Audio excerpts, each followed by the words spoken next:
This is a very important passage in Matthew 17, verse 19. I'm sorry, it's the 16th chapter, verse 19. And I will give unto thee the keys of the kingdom of heaven. And whatsoever thou shalt bind on earth shall be bound in heaven. And whatsoever thou shalt loose on earth shall be loosed in heaven. I believe we can literally put these words into practice now. We can bind, and I speak not for myself alone.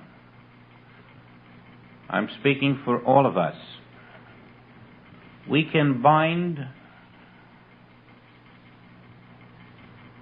on earth, or we can loose on earth.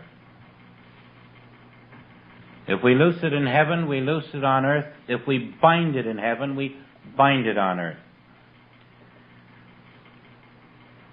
And I think you'll see this as we explain the nature of this particular revelation.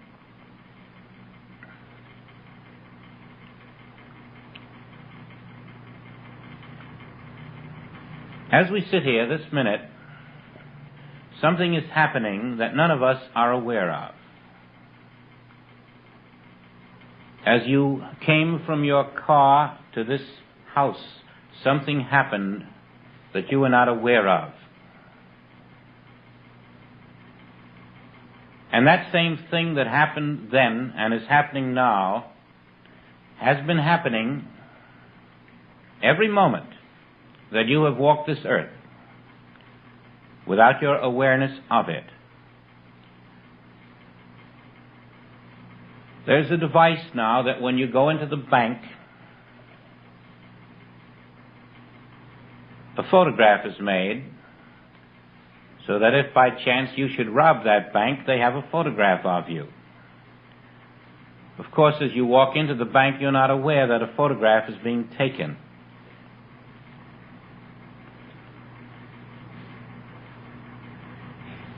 In the perfect kingdom of God, nothing is missing. In this world, there's always something missing, no matter how hard we try. And the reason is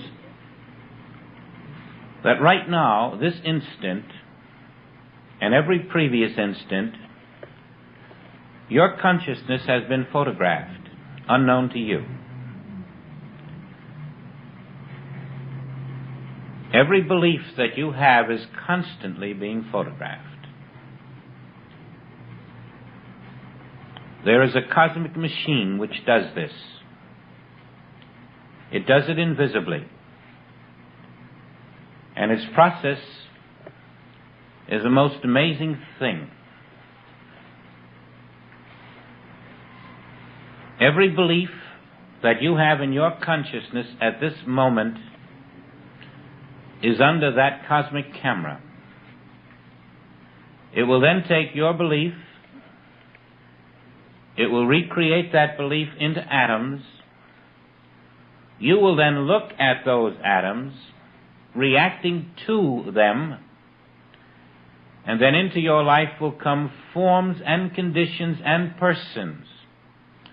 And you will label them completely unaware that they are your beliefs made visible. This instantaneous process has been going on throughout your lifespan.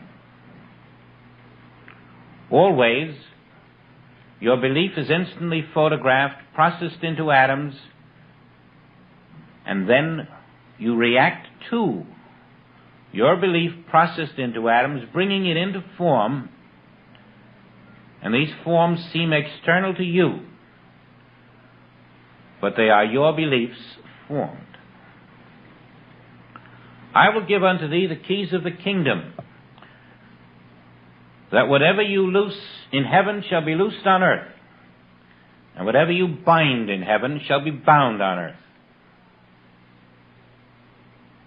Whatever truth you know about heaven is photographed by this same cosmic mind. Converted into atoms, you react to the atoms, and now comes forth truth. Converted into harmony, justice, love, abundance. Or your consciousness has the belief of untruth, and this comes back to you. The bread you cast upon the waters is your belief at this moment. And even though you are not consciously doing something about that belief, the cosmic mind is. I assure you that machine is working 24 hours a day, photographing your consciousness without interruption. And you are making your world.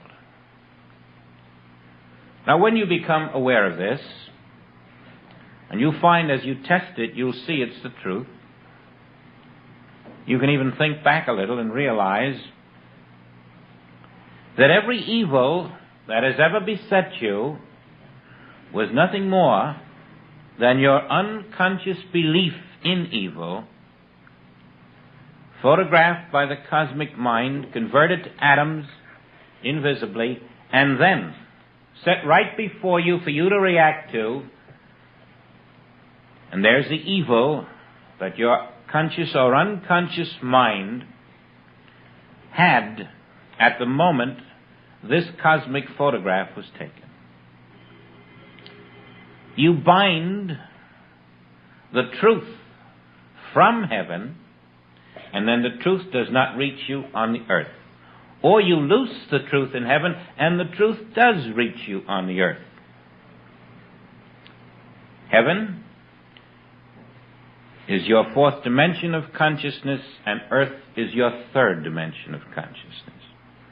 Heaven is your Christ consciousness, your Eden consciousness.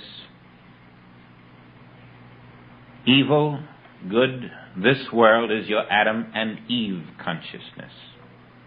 Now, as you dwell in the belief in matter, that is what is being photographed in your consciousness at that moment. And so the pyramid of matter and good and evil matter is consistently brought back to your doorstep only because you sent it out through the windows of your mind. You have the privilege and the right and the opportunity to stand in the truth. And as you sow to the truth in consciousness, it must come back to you because this goes out to the infinite. And the infinite sends back the perfect reality which you now find as your experience. There's really no reason in the world why each of us, aware of this perpetual process going on around us, doesn't finally come to the realization that there's nobody I can fool. I can't even fool myself. My consciousness will externalize and become manifest as the conditions of my life. And unless my consciousness is the consciousness of truth, the conditions of my life will not be the expression of that truth. I make my own world. I can walk in the kingdom. For the key to the kingdom is my consciousness. My consciousness of truth opens the kingdom of God to me on earth and takes me right out of the Adam and Eve miscreation.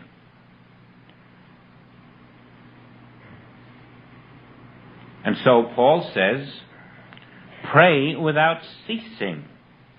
Know the truth without ceasing, because the cosmic camera will bring into this world that truth which you know.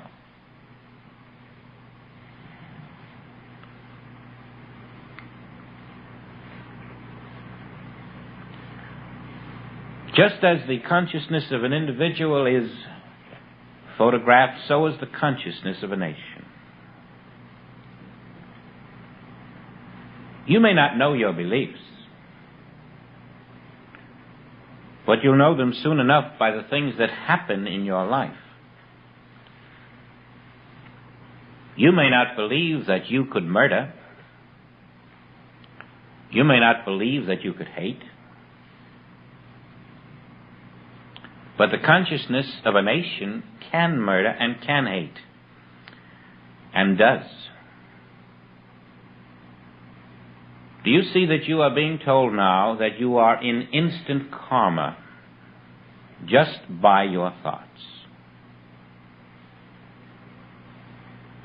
Your beliefs are the father of your thoughts, and the instant karma that occurs is the materialization of those beliefs through the cosmic process. Now go a little further and watch how it works. A nation which does not believe it can hate, which does not believe individually in murder, but collectively is willing to do it, drops bombs over Japan. What do you think happens next? The national consciousness has shown its belief. Do you think pollution? Do you think Vietnam? Do you think inflation is not that karma coming back to us as our own consciousness is photographed and developed and represented to us, and we say, where did it come from? What did we do? We killed, that's what we did. We murdered. Our karma is our own consciousness which reappears as form and condition. And it behooves each one of us to disclaim any part of every condition in this world which is not of God. We must step out of the world consciousness. We must step out of the national consciousness. We must step into the consciousness of my Father's truth. Because this is an inexorable law. As a man thinketh, so will he be. The bread you cast upon the waters must return running over. Your consciousness is the mirror which reflects everything you believe. But it's an instantaneous mirror. It leaves nothing untouched, nothing unnoticed. And you can be all alone in a room, in the world, but your consciousness is still being photographed, developed, and externalized as the material conditions of your world. When you see how inescapable this is, you will then see why you have the power to change your world, and only you have that power. We turn then to the one power in the universe that can take us out of instant karma. And that is oneness with Source. Conscious union with the One, the Self, the Spirit. The longer you remain in the belief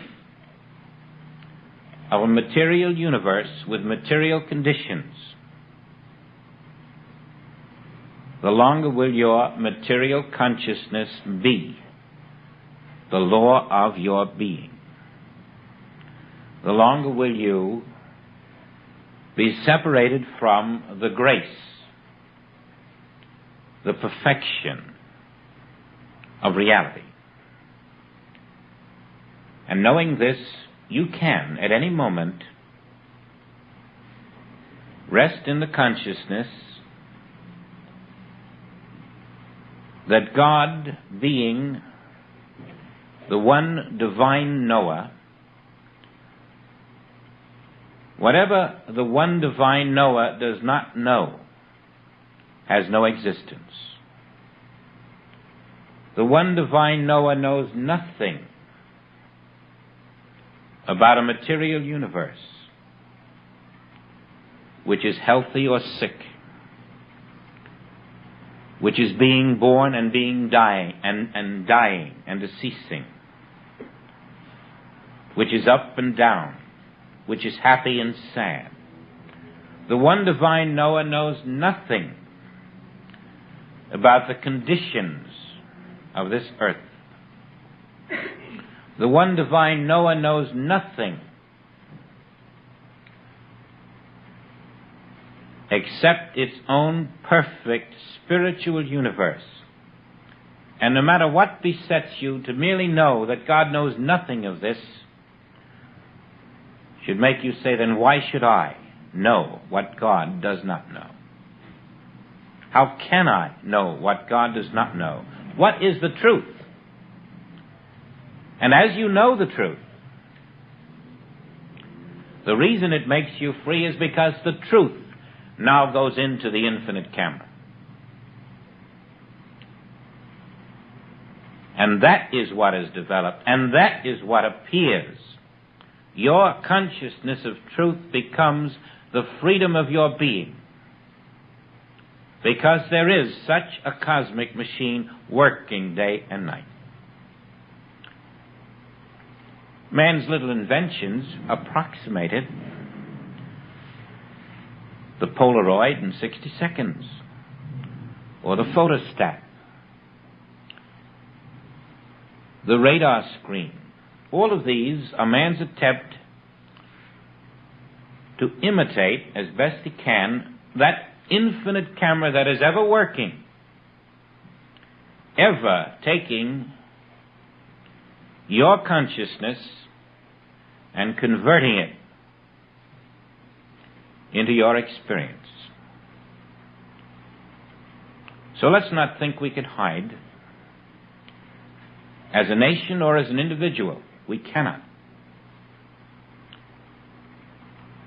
And if we would be white as snow, we must return in our consciousness to that universe which was created immaculately as the only, and know that there has never been any other universe than the immaculately conceived universe of the Father's consciousness, where every form is perfect and immortal. The moment you recognize any form that is mortal as a reality, you're under the cosmic camera. When you're in truth, you're not under that cosmic camera. You're out of it. You're under the infinite camera of the divine consciousness. And you choose which camera you're under. The camera you're under decides which your experience will be. And our rebirth is coming out of this cosmic camera which photographs our knowledge of good and evil into the infinite camera which photographs only that which is the truth, the light of the Father. Our experience becomes divine or human. This is the key to the kingdom. And you have that key. You can bind the truth in heaven by not recognizing it in your consciousness, and it is bound for you on the earth. You cannot find it.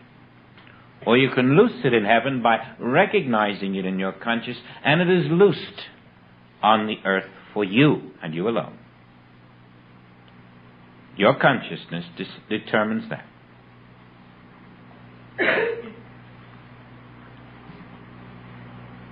Wherever you are, at any given moment, your consciousness is in the one camera or the other. And that will be your tomorrow and your many tomorrows. And as you rest now,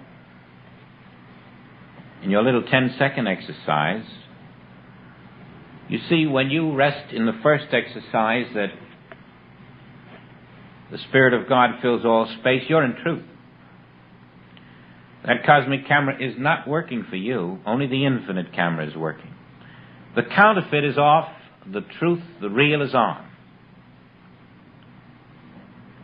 When you go that further step, therefore, because only Spirit is present everywhere, only the power of Spirit, the love, the harmony, the truth, the perfection of Spirit is functioning, and I care not what appearances come forth, only the perfection, the truth, the power of the Spirit is present everywhere.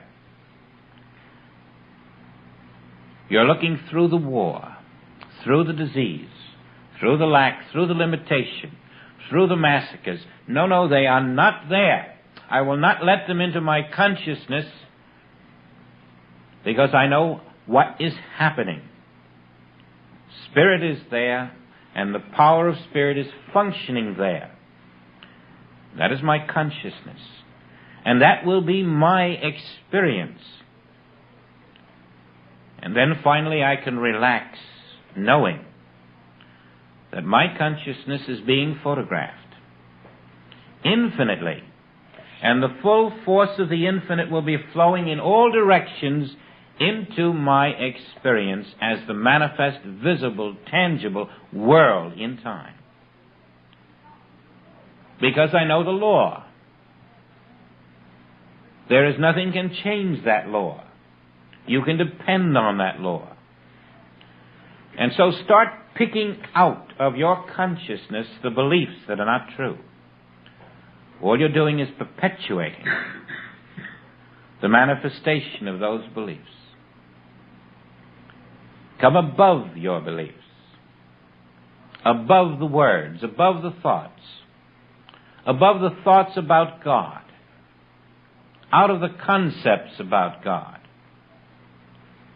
higher into the experience of God. You have a toothache and your neighbor has a toothache.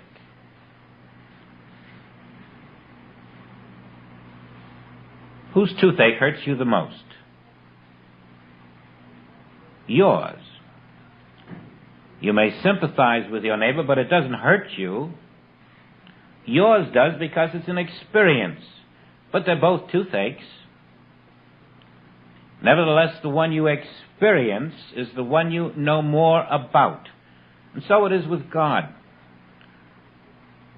To talk about God is like your neighbor's toothache. It isn't yours. To know God aright, to have the experience of God, to have the experience of I and my source are one source, one being, one self. It's like letting the water become the ice and letting the ice become the water. One, not two. The water in the ice is the ice. The Son and the Father is the Father. The Father and the Son are one and the same. I am the infinite source, and I am the individual expression of the infinite source. Right here, right now, and everywhere I am, this consciousness is the one that is photographed and reveals the perfection of the infinite source where I stand. The closer you are to truth within, the closer truth will appear without. And when you are the truth, for I and my Father are the one truth, then the truth of your being will manifest and express as your own being. And so we have the things to remember. The 10-second exercises, Spirit everywhere, the power of Spirit everywhere, and I trust, because that's all that is here, and that's all that is there, I relax in the one divine consciousness here, the one spiritual presence everywhere. And this is the substance of your new kingdom. This becomes a living tissue, the spiritual essence which moves before you in all things because you have sent it out through your consciousness. And it must return to you as the Word made flesh. That's how perfect our Father's universe is. And if we will acknowledge the Spirit of the Father in ourself as ourself, we are walking now in that perfect universe.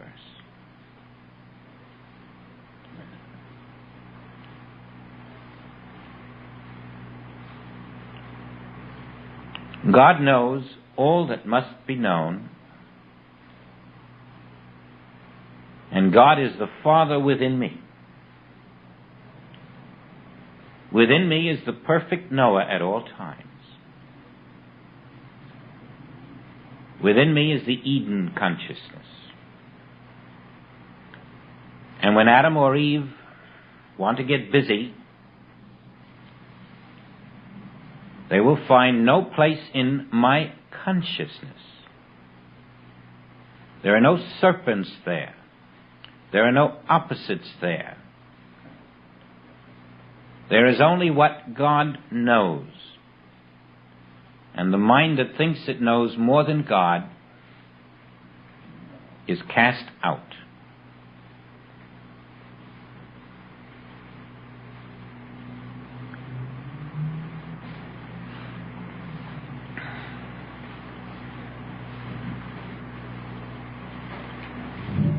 There is one little detail. It's a rather technical thing. You are always looking at invisible atoms. And you are always seeing material things. Where the material things seem to be, the invisible atom is. That's the human mind. It looks at the atom which it cannot see and imagines that it sees matter. Now the cosmic mind does the same thing but on a different level. It looks at the spirit which it cannot see and thinks it is seeing atoms. And while it looks at the spirit which it cannot see and thinks that it's seeing atoms, it becomes your mind and mine, and then we look at the atoms which we cannot see and think we are seeing matter. Now this is the chain through which spirit becomes atoms that are not, and we, looking at atoms that are not, see matter that is not.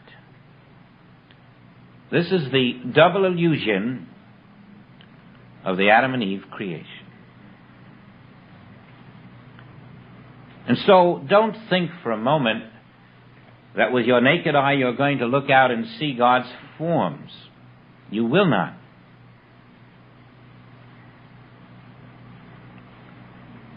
Learn that the perfection you are seeking with your human eyes is not possible. You cannot see perfection with human eyes. Because even what you see and call perfect is not perfect. It is still atoms made into the appearance of matter. And you'll discover it is never perfect.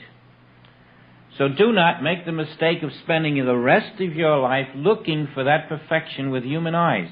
You will never find it. But it is right where you are looking. Beneath the matter that you do see, beneath the atom that you do not see, which are one and the same, the atom and the matter, is the spirit which is the perfection, and your human eye will never see it, but accepting it in your consciousness will bring it through the atom into visible material form as a harmonious manifestation of your spiritual consciousness. Don't waste your time looking for it. Accept the truth of the ages that only the Spirit is here. And teach that mind which thinks it knows more than the Christ that if God knew there were diseases and problems and all of the evils that our human minds witness, that God's power would have long ago removed them. Do not waste your time fighting, thinking, or trying to do something about the unreal material existence. Get below it, and get below that atom which never was placed there by God, into your spiritual consciousness which says, God knows.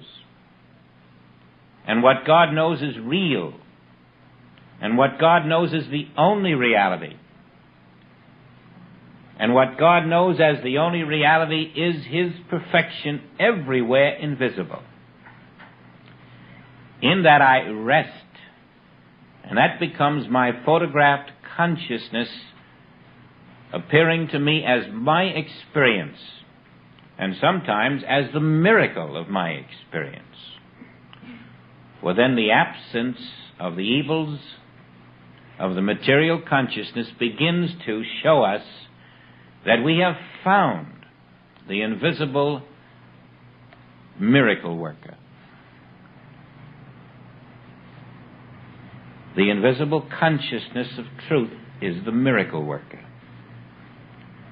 And it is your consciousness of the Christ, the Spirit of God in you.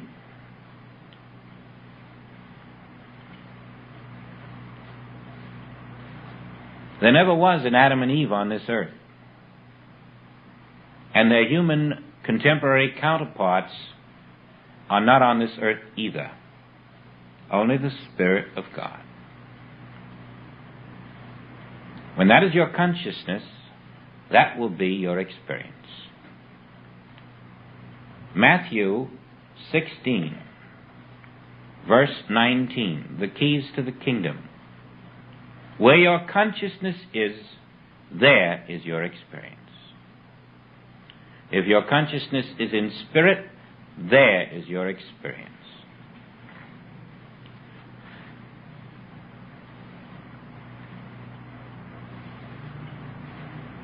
Now, perhaps today someone here, 2, 3, or 4, may have scratched out of their consciousness the belief that they want a better material existence.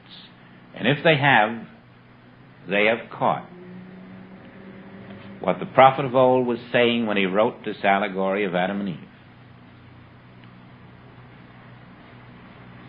We seek not a better material existence, we seek the experience of reality.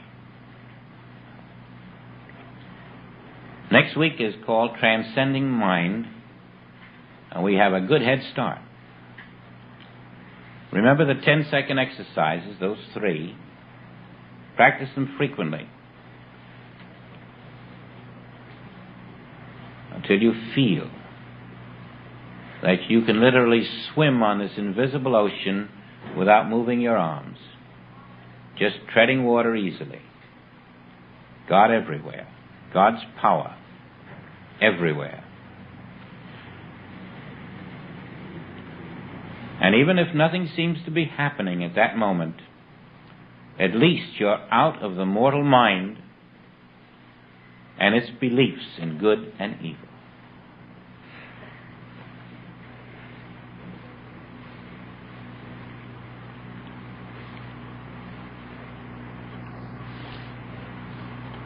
Thank you again.